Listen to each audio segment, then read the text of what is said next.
सन्माननीय व्यासपीठावरील मान्यवर व येथे जमलेल्या माझ्या छोट्या मोठ्या बालमित्रमैत्रिणींनो आणि रसिक श्रोते हो, मी कुमारी प्राजक्ता रामचंद्र जाधव, सौ प्रभाताई भगवानदाजी सूर्यवंशी विद्यालय पारे ची मी विद्यार्थिनी आज तुमच्यासमोर विषय मांडित आहे व्यसन. व्यसन. घोड्याला लगाम, बैलाला व्यसन आणि माणसाला व्यसन. काय बरोबर ना? माणसाला व्यसन. लगामाशिवाय घोडा ताब्यात राहत नाही, व्यसनाशिवाय बैल वळत नाही आणि काही माणसांना बिडी, सिगारेट, तंबाखू, मावा, गुटखा, मिसरी यांची तलब पूर्ण झाल्याशिवाय काम करायला तरतरी येत नाही. म्हणजे माणसाने स्वतःला लावलेल्या नाना प्रकारच्या व्यसनांनी स्वतःहून घोडा, बैल यांच्या पंक्तीला नेऊन बसवले आहे की नाही? तुम्ही हो म्हणा, नाही तर नाही म्हणा. अरे व्यसन व्यसन, लोकांना लागलं या व्यसन. पच्चा पच्चा, इथं तिथं थुकून करीती सगळीकडे घाणं. अरे व्यसन व्यसन, कसली आली या त्यात शान. तुझ्या तोंडाची सगळी झाली या घाणं, सगळी झाली या घाणं. वयाचं 15 व 16 वरीस ओलांडलं की आम्हाला काहीतरी जाणीव होते. आता आमच्या अंगात भलतंच संचारले. तंबाखू चोळण्यात आम्हाला अभिमान वाटू लागतो. कुठेतरी कोपऱ्यात बसून बिडी सिगारेटचे झुरक्या ओढण्यात आम्हाला शर्टची कॉलर ताट झाल्याचे वाटते. नुकतीच एखाद्या तंबाखू खाणाऱ्याला तुम्ही तंबाखू का खाता असं जर विचारलं तर म्हणतील तरतरीच येत नाही तंबाखू खाल्ल्याशिवाय. तंबाखू एकदा तोंडात टाकले ना, डोकं असं भारी चालतं ना, विचारूच नका. काय म्हणावं या लोकांना आणि त्यांच्या उत्तरांना? म्हणजे जे मोठमोठे शास्त्रज्ञ झाले त्यांनी अभ्यास, मनन, चिंतन करण्याऐवजी फक्त तंबाखू चोळली असणार. नाही, तंबाखू चोळली असणार असंच म्हणावं लागेल ना. एक 20-25 वर्षाचा तरुण एसटीने प्रवास करत होता. त्याने गुटख्यांच्या पुड्यांचा गट्टा खिशातून बाहेर काढला, एक पुडी फोडली आणि तोंडात टाकली. ते पाहून त्याच्या शेजारी बसलेल्या तरुणाने त्याला विचारले, एवढ्या पुड्या? तर तो काय म्हणाला माहिती? जेवणानंतर या पुड्या नाही खाल्ल्या की जेवलेलं हजमच होत नाही. काय म्हणावं या लोकांना आणि त्यांच्या भपकेबाज उत्तरांना? म्हणजे जेवणानंतर गुटखापुडी खावीच लागते म्हटल्यावर गुटखापुडी न खाणारे अपचनाने मरायलाच लागलेत की? नाही, अपचनाने मरायलाच लागलेत. खाने वाले को बस खाने का बहाना चाहिए. कसला बहाना? सगळी अंधश्रद्धा. मराठी भाषेत एक म्हण आहे, जिच्या हाती पाळण्याची दोरी तीच जगाची उद्धारी. आणि हे खरंच आहे. जगाचा उद्धार फक्त स्त्रियांनीच केला आहे. कारण मोठमोठ्या महापुरुषांनी जन्म स्त्रियांच्याच तर पोटी घेतला आहे. पण आज समाजात काही स्त्रिया दिसतात, एका तळहातावर काळी कुळकुळीत मिसरी आणि एका हाताचं बोट तोंडात. सकाळ दुपार संध्याकाळ वरवाट ठरलेलाच. एखाद वेळेस सूर्यनारायण उगवायचे मावळायचे विसरतील, पण ह्या स्त्रिया मिसरी लावायला विसरणार नाहीत.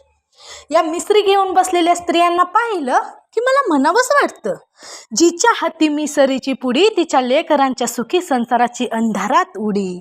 कशाला सोडत आहो मिसरीची पुडी, का बिघडवित आहो उगाच आपल्या लेकरांच्या सुखी संसाराची घडी?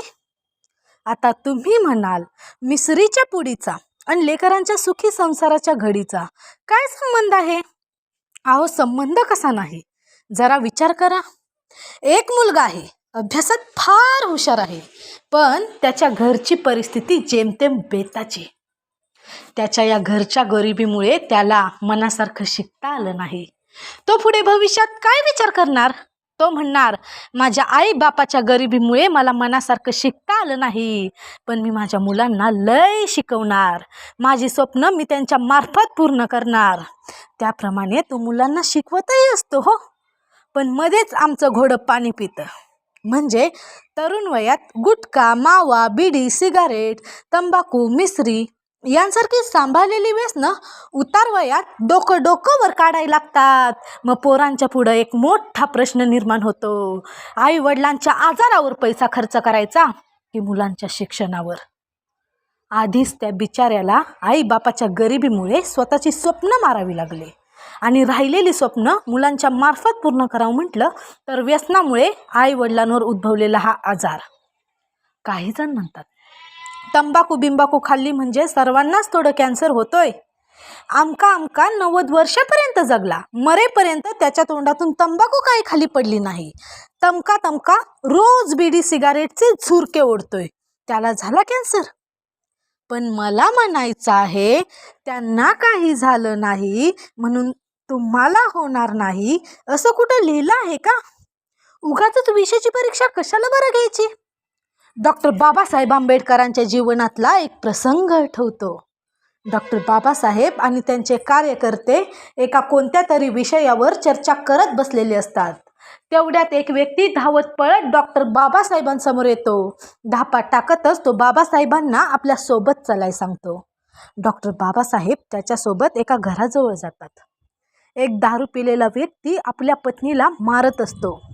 डॉक्टर बाबासाहेबांना पाहताच त्या दारू पिलेल्या व्यक्तीची नशा पाक उतरते. तो लज्जित आणि खजील होऊन डॉक्टर बाबासाहेबांसमोर खाली मान घालून उभा राहतो. डॉक्टर बाबासाहेब त्याला दरडावून एकच प्रश्न विचारतात. तुझ्या बापाची जिंदगी दारू पिऊन धिंगाणा घालण्यातच गेली, तुझीही जाते आणि अशीच तुझ्या लेकराची पण जाणार. डॉक्टर बाबासाहेबांचा हा प्रश्न सर्वांना पटतोय ना? तुम्हा आम्हा गरिबाचा पैसा असा व्यसनात खर्च होऊ लागल्यावर बिघडणार नाही का आपल्या लेकरांच्या सुखी संसाराची घडी? डॉक्टर बाबासाहेबांचा हा प्रश्न ऐकून तो पुढे येतो. खाली मान घालूनच तो डॉक्टर बाबासाहेबांना म्हणतो, नाही बाबासाहेब नाही, मी माझ्या पोरांना लय शिकवणार आहे. माझ्या पोरांना मी तुमच्यासारखा मोठा साहेब बनवणार आहे. डॉक्टर बाबासाहेब त्याला उलट प्रश्न विचारतात. तू तुझ्या पोरांना कशानं शिकवणार? त्यांच्या वह्या पेना पुस्तकाचा पैसा तो असा व्यसनात खर्च करू लागल्यावर तुझी पोरं कशानं शिकणार? डॉक्टर बाबासाहेबांचा हा प्रश्न सर्वांना पटतोय ना? तुम्हा आम्हा गरिबाचा पैसा असा व्यसनात खर्च होऊ लागल्यावर बिघडणार नाही का आपल्या लेकरांच्या सुखी संसाराची घडी? लहान तोंडी मोठा घास घेत आहे, पण एक खरं खरं सांगू, कोणतंही व्यसन एक नाही तर एकाच वेळी 3 पिढ्यांची बर्बादी करतं. एक व्यसन करणाऱ्या स्वतःची बर्बादी, 2 व्यसन करणाऱ्यांच्या मुलाबाळांच्या शिक्षणाची आणि त्यांच्या भविष्याची बर्बादी, आणि 3रं व्यसन करणाऱ्याच्या नातवंडांच्या शिक्षणाची राख रांगोळी.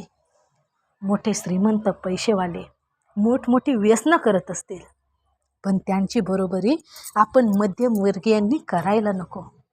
त्यांच्याकडे पैसा भरपूर म्हणून तो त्यांना कुठे खर्च करावा हे कळत नसेल हो, म्हणून करत असतील ते खर्च. ओपन आणि क्लोजच्या बाबतीत तर आपण न बोललेलंच बरं. ओपन जगू देईना आणि क्लोज मरू देईना. पार वाट लावली या त्या ओपन आणि क्लोजनं तरी. शाळा ही समाजाची छोटी प्रतिकृती आहे. उद्याचा समाज आज शाळेत घडतोय, शिकतोय. शाळेत शिकणारी मुलं फार अनुकरणप्रिय असतात. त्यांना आदर्शवत वाटणारे व्यक्तिमत्वांचे ते पटकन अनुकरण करतात. तेव्हा त्यांना फक्त एकच माहीत असतं, मोठा झाल्यावर मी सुद्धा यांच्यासारखंच बनणार. तेव्हा शाळा रूपी या छोट्याशा प्रतिकृतीत या नात्यानिमित्ताने प्रवेश करणाऱ्या सर्व व्यक्तिमत्वांना एक विनंती करावीशी वाटते. व्यसनमुक्त आहे माझी शाळा, तंबाखूला चुना विचार करूनच चोळा. व्यसनमुक्त आहे माझी शाळा, तंबाखूला चुना विचार करूनच चोळा. बाजारात उद्या कोणताही गुटखा नवा, शाळेच्या परिसरात तुम्ही तोंडात टाकू नका हो मावा. शाळेच्या परिसरात तुम्ही तोंडात टाकू नका हो मावा. विद्यार्थ्यांना लागलाय ज्ञान विज्ञानाचा लळा. तंबाखूला चुना खरंच कमी चोळा. धन्यवाद.